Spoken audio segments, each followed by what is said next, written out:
Hey, it's Adam here, and you're watching The Culture Hack, where we're talking about how to create engaged workspaces that unlock the potential of your teams and drive your business forward in ways you've never seen. So stay tuned. Hello, Gabe Wong, founder of Studio C&G. Welcome to The Culture Hack. I'm super excited to have you on the show. I think we're going to talk about all sorts of fun things. So welcome and thanks for joining. Thanks, Adam, for having me. Super excited. Fantastic. And I love all the stuff you have in your office, by the way. Studio C&G must be a fun place to work, speaking of culture. For sure. I guess it's just the results of having like a small space. Awesome. Cool. Well, first and foremost, tell us a little bit about Studio C&G. So what's the C&G stand for and what do you guys do? Yeah, for sure. Studio C&G. C&G stands for Christina and Gabe, the two founders of the company. What we do is user experience design and business process improvement. So what does that mean? So we take a look at businesses' workflows, applications, audit the user experience both inside an application and outside in a holistic look, do a bit of a comparison between the workflow, have a bit of an understanding of user usages, and see if we can make that better. That's the elevator thing. I love that because we talked about all sorts of things about technology and our experience coming off the grant program and all this kind of stuff. But when we're talking about getting new tech, ultimately, really, technology is about helping the user do something easier. It's not supposed to be harder, right? Absolutely. So, when we're talking about, people being engaged with the tech that they're using and excited to use it and all that kind of stuff, like, what does that look like to you guys? So I guess it's kind of an interesting topic, as you say, there's a lot of tech out there, very exciting, very awesome. And I think individually, if you take them on a case by case scenario, they are a drastic improvement to whatever it is the task that you're doing, and in and of themselves, they may be a good kind of tool. However, when you put maybe 10 of them together, or maybe 15, 20, and have a user engage with that many different apps to do their day-to-day, it becomes more of a nuisance and a bit of a burden than the actual tool. So sometimes we're starting to see in the wild and vast world that this is starting to become a thing for businesses. Yeah, and from my own example, even just communication tools, right? We had a team member join and they're like, okay, so let me understand this correctly. I have email, but then you have a WhatsApp chat, and then you also have Slack, and then you also have a chat going through Instagram. And which one of these am I supposed to use for which thing and at which time and why? And that's I don't know, these things just kind of grew over time. And we were like, maybe we should think about this a little bit. Simple example, but you can see how it could happen, right? Yeah, for sure. And I think it's because technology is such a non-tangible, in the ether kind of thing, that it's really easy to accrue and grow more and more over time. But if you kind of take it back to maybe a more physical type of time frame, you're building an IKEA cube, and they give you an Allen key, and that might be good enough, right? You're just building cubes, And then somebody was like, okay, dude, you need a power tool for this. Okay, great. So this is going to build cubes faster. So, okay, so you instill this power tool. And then, you go and tell the okay, great, but this power tool needs this hyper efficient battery. Okay, so we have a modded battery that you need to go first charge, and then you use the power tool, and then you build a cube. And so I think similar to your chat thing, it's just I just needed to respond to teammates and customers, right? Like why do I have to do it on like 50 different platforms? So it's like a similar dynamic, but it just definitely creeps up on you for sure. Cool. Well, do you have any stories of or examples or case studies of clients that you've worked with and kind of how you've taken this philosophy to practical application? Yeah, for sure. So one of the customers used to track their shift workers through an Excel spreadsheet, which is fun. And then they had, like a whiteboard to track what was being maintained. They had, good fashioned phone calls. And what had kind of taken over slowly was, okay, so you have an Excel spreadsheet that tracks your shifts, and then you have like a whiteboard. Why don't we combine them? Okay, great. So now you have a whiteboard that people read off the wall, and then you have an Excel spreadsheet that somebody duplicates the work that was on the whiteboard onto the Excel spreadsheet. And then the shift manager would still use the spreadsheet. And then someone would say, okay, great. Now we have these great digital tools. Why don't we, make a digital workflow? Okay, so you're going to read these Excel spreadsheets, but then, our HR systems on SAP. So, okay, so now after you do scheduling, now you have to inject everything into SAP. So, we have the time tracking correct in a system that the business looks after. Well, why is that? Well, the director only looks at the reports from the SAP. Oh, I see. So, we're doing this extra work. And this is a very simplistic example. Now, I'll stop there before the spaghetti gets too much for everybody.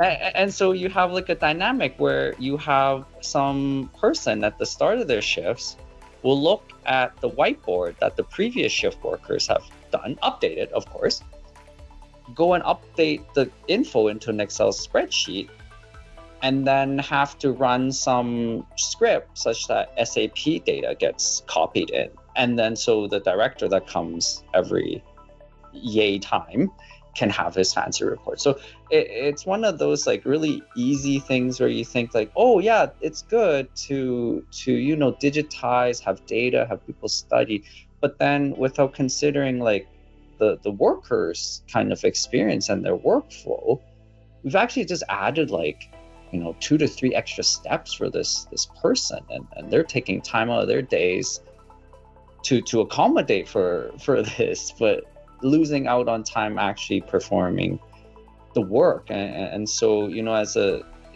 like a conversational piece, like, well, why couldn't you have sent the report to the director in a different way? Like, why did they have to do the first part of copying the whiteboard into Excel? Like, we had to copy, why not direct to SAP? So there's a lot of things that kind of grow over time, that kind of taking it back to like, what's the user and the worker doing, ? And then kind of trying to facilitate what it is that we wanted to add in, having those kinds of conversations. Sometimes you'll surface these things. I like that because I think my background's engineering, right? So think in terms of requirements. What does it need to do? What do I need to accomplish, right? So then you start looking at stuff and cool, it can create a dashboard and it can do all these great things. But there's a philosophy, and this is where, like iPhones come with the one button, right? Start with the user experience. What does the person on the floor, what should their morning look like? And then to the director, what should that person's day look like? And then figure it out backwards from there and connect it, versus the reverse, which tends to pile on and pile on and pile on and then be ridiculous by the time it gets to the actual use case, right? Absolutely. Yeah, absolutely. It's a slippery slope, especially when, as you say, you might silo in on one use case and one scenario, find the best tool for that scenario, but then kind of forget about the rest of the workflow and what that might look like rippled into different teams maybe, or different departments. we're having this exact discussion right now on my team, whether to get an ERP. But when we look at the ERPs, they can do everything, but like accounting software is really good at accounting, and the interface is amazing, and the user experience is great. And then project management software is really good at project management, and that user experience is amazing. So you're going to take those, throw them out, get this thing that does everything, and then ruin everyone's user experience, even though we can technically do it, right? For sure. For sure. But yeah, as a business, I don't want to pay for multiple softwares, and I should be able to find, right? 100%. This is the struggle, right? Like where there's probably a balance in the middle there, or somewhere, right? For sure. Yeah. And I think like that's kind of like the difficulty here. It's like that balance, finding the balance in the force again, where people are still, being effective, as a business owner, understanding that like, the dollars you save on this one thing may require X amounts of dollars for your users to adopt or train, or maybe there's a transition period where you need all of them because you're still trying to get users on one to the other. So sometimes again, right, like solving for kind of those like very specific scenarios, be it cost, be it function, but then kind of like not going back to the users and kind of having that really easy conversation, like, does this work? Question mark. Does this work with how you do things? Question mark. And I think like some of those interesting kind of conversations may come up with some answers. Totally. Well, and I like, the last one's like, do you like it? Like in our experience, you could have the exact same company with the exact same product or service, but one solution will work at this one and not at this one. Why? Because the personality of this person, maybe they love to program and tinker, so they want something that's really customizable, that they want it exactly, and they want to know every Dropbox, and right, engineers, right? 100%. And then the other person might just be like, I don't care, just give me one button, so I just push it and it does it. I don't care, right? One button. 100%. That suite of tech is going to look way different than the other one. Right? Absolutely. You nailed it on the head, as expected of a master of cultures.